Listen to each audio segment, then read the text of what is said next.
What's going on, guys? Anime Yokage back at it again, and today we're going to be talking about Jujutsu Kaisen Chapter 262. Now, this week isn't a very long chapter, so we're going to try and make the best of it that we can. It's very well known right now that Gege is not feeling very well or is pretty sick, so we're going on a 2-week hiatus after this very short chapter. And you know what? I think people need to be accommodating of whenever these guys aren't feeling their best, because I understand that we want the story to go on and we get conditioned to every week getting this big giant blast of dopamine from getting the next chapter. But these are people too, and if we want them to keep being able to write at their best, we need to be able to allow them to take their breaks and put out content whenever they are feeling their best, or else we're not going to get the best. Look at examples like Oda being pushed to the limits, Togashi being pushed to the limits. So many of these mangaka just get run into the ground. So Gege, take your time. We'll see you whenever you feel good. Just please don't give us hiatus. So talking about the cover right here, because Jujutsu Kaisen got the Shonen Jump cover this week, it shows Yuji punching and all his like black flashes coming out around his punch. And within the black flashes, you can see silhouettes of people who have either passed, been beaten, or are not in the fight anymore. And a lot of people said that that could possibly be a tell to who is to go next, because in one of these black flash silhouettes, we see Hikari. We haven't seen Hikari in a while because he's fighting against Uraume, and Uraume is a very, very powerful sorcerer, so anything could go in that fight. Anything could happen in that fight that we don't even know about. Really, we only know about the freeze power, but that can't be the extent of the abilities. We've never even seen a domain expansion. Luckily, Hikari is an enemy of physics and the laws of nature, and he's able to persevere past all these kind of attacks. And everything that would put anyone else on the ground, Hikari is still dancing up top. So hopefully he's good. I don't know if that theory holds up very well, because we see a lot of other people who have passed recently. We see Gojo in the regular silhouette. We see Choso in the regular silhouette. We see Yuta, we see Todo, Maki, a lot of people in the regular silhouette that have, some people haven't passed, some people have. So I think it goes back and forth, because just like in the Black Flash silhouettes, we also see Miguel and LaRue, which I never saw them actually passing. And also we see Kusakabe, which I believe never passed, but we also have Kashimo and Higuruma, which we all know what happened to them, or we suspect what happened to them. After we've seen what Shoko can do, there's no telling the condition of everybody else that was all on the battlefield, except for probably Choso. Choso's gone. I'm sorry. Choso's gone. I hate it too. But in the next panel, we get a colored double spread, and we show the new Kenjaku form of Gojo and Yuta, which I hear people call him Yujiro, or I see people calling him Yujo. I'll go with Yujo. That seems easy enough. So from here on this point, as long as Yuta's brain is in Gojo's body, it will be Yujo.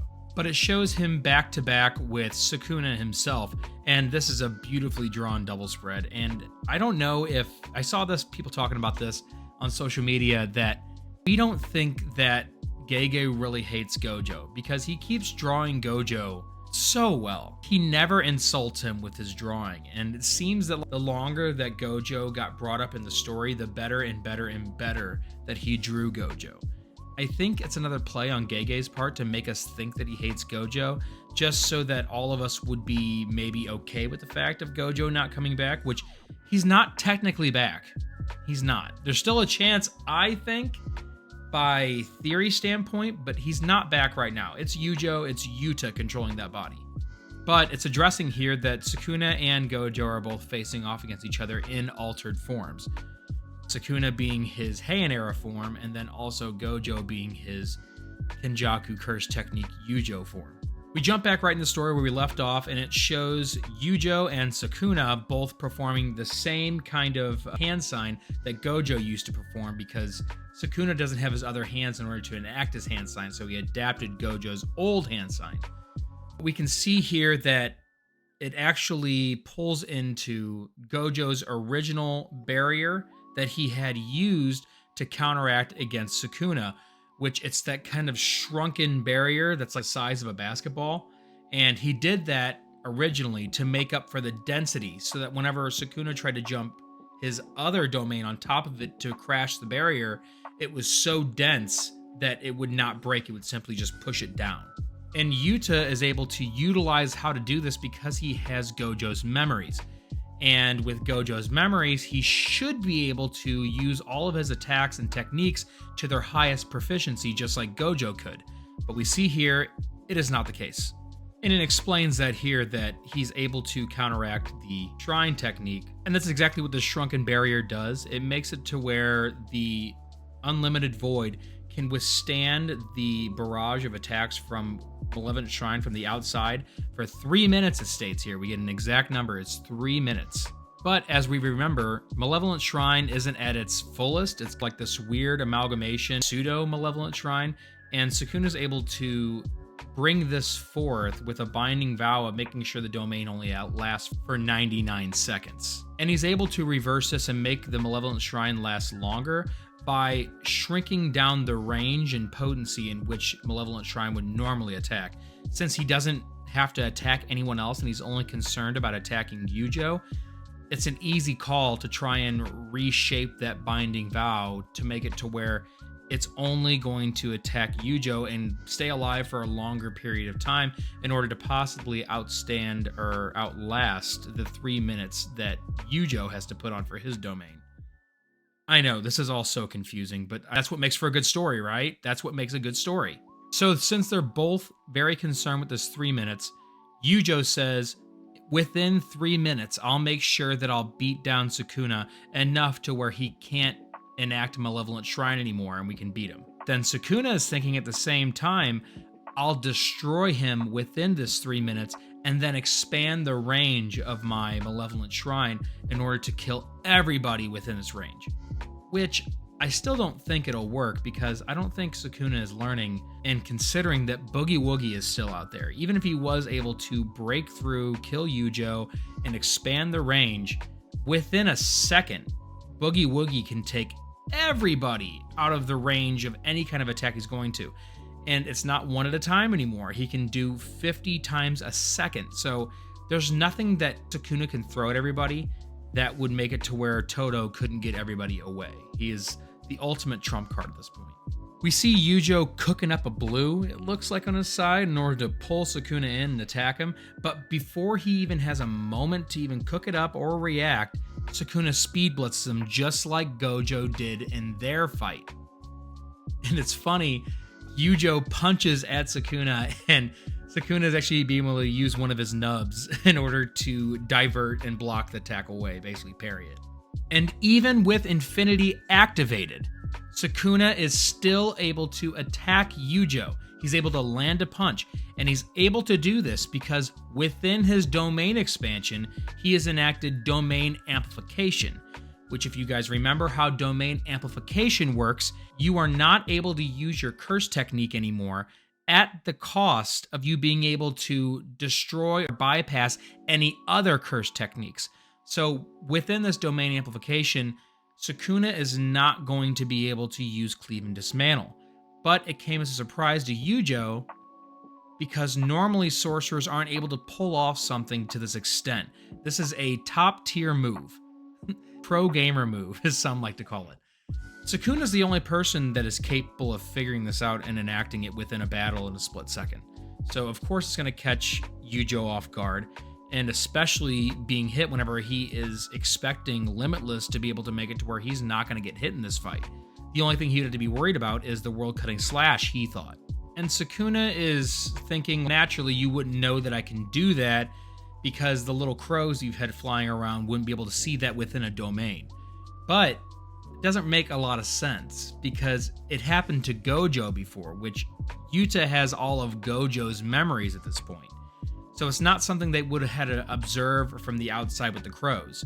It's something that Gojo's body and brain were subject to. It happened to him. So he would remember that and would be able to keep that as a memory to pull on in order to predict this might happen. In this same panel, we cut over to see Rika crying. Rika is sobbing, dropping tears down to the floor. And that's where we finally get the final panel of this chapter. And it is a panel of Rika crying and holding Yuta very, very tightly. And she's just crying all over the floor and everything. It looks like it's on the floor of Shoko's operating room. And it seems here that Rika is fully manifested now. Every other time that we've seen Rika, except for movie 0, Rika has been partially manifested. And so right now we are seeing a full manifestation of Rika.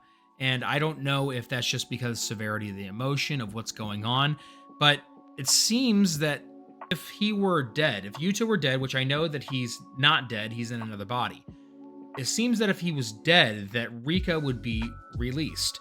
Now, if you remember from movie 0, and I haven't seen anyone else talk about this, in movie 0, there were some techniques that Yuta did not fully take on everything that other people had to do in order to enact their techniques. So take Inumaki, for example.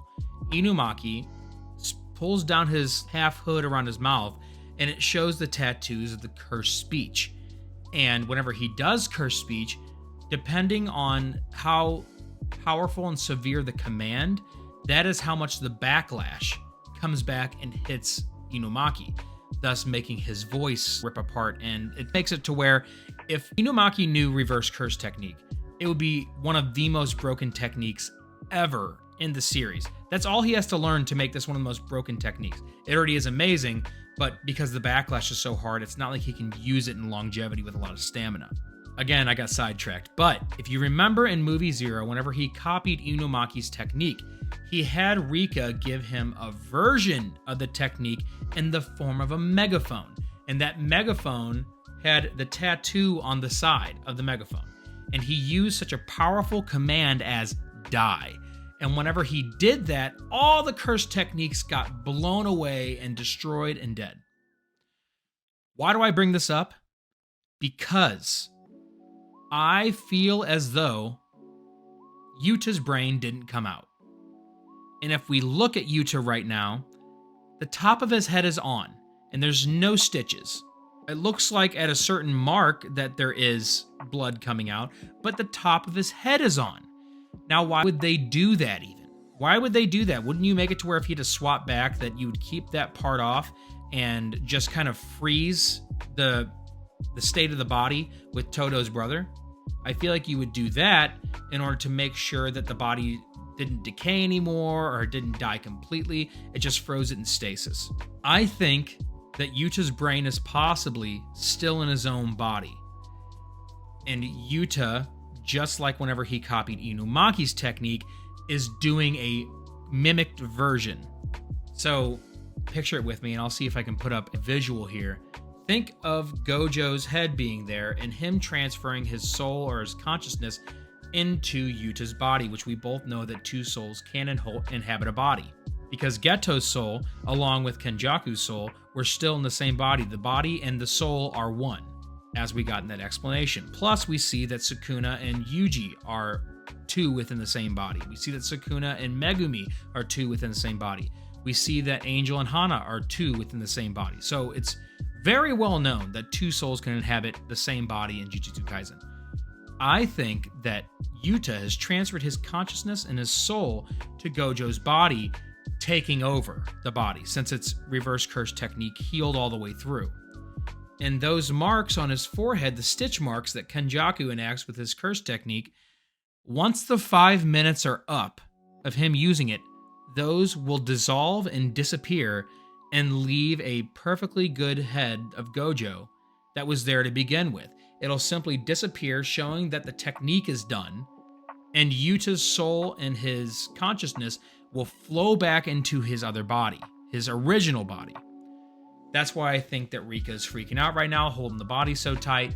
I feel like Rika wouldn't even allow Yuta to go through with this had she thought that he would actually die from this. So I think this is a mimicked version, and you will see those tattoos dissolve and evaporate from Gojo's forehead, and you'll see Yuta go back into his original body. Now, I don't know if this would come with any backlash of any kind, but this is what I believe is a high possibility of having, and that would solve everything, because in movie 0, they showed us that for a purpose. And then also, every other time that we've seen Yuta's technique, it's always some kind of mimicked version. It's not, well, sometimes it's the true version just because you can't really deviate from it, like the bending the sky and space. You can't really deviate that much in showing a replicated version of the technique. But when he did Cleave and Dismantle, he pointed his sword towards Sukuna. When he did the Inumaki Curse speech, he used a megaphone. Whenever he made Drew's familiars, he made little tiny versions of Rika. So I'm really thinking that this could not be a permanent thing on purpose because it's mimicked for the amount of time. And if the curse technique had a limit on it, a 5-minute limit, wouldn't it have some kind of way to bring him back built into the curse technique? Because I feel like if the curse technique only allows for 5 minutes, it would account for this automatically and allow him to return in his original body after taking over another. And the best way that I can explain how this is happening is if you remember from Chikacho, from Naruto, the mind possession, the takeover, whenever she would project her own self into the body that she wanted to take over. And people would have to watch over her original body, just like right here. It's the same thing pretty much. So I feel like if you keep those rules, that we're looking at the same kind of technique. Let me know what you guys think about this theory. I think it's very viable, and I haven't heard anyone else talking about it. So if you guys think that this could be correct, go and drop a comment down below. And I want to thank you guys so much for jumping in and hanging out with me and talking about Jujutsu Kaisen this week. It's going to be awesome. We got a lot of things going on in anime. I'm going to try and cover them all. So thank you guys so much for tuning in. Anime Okage, I'll see you later.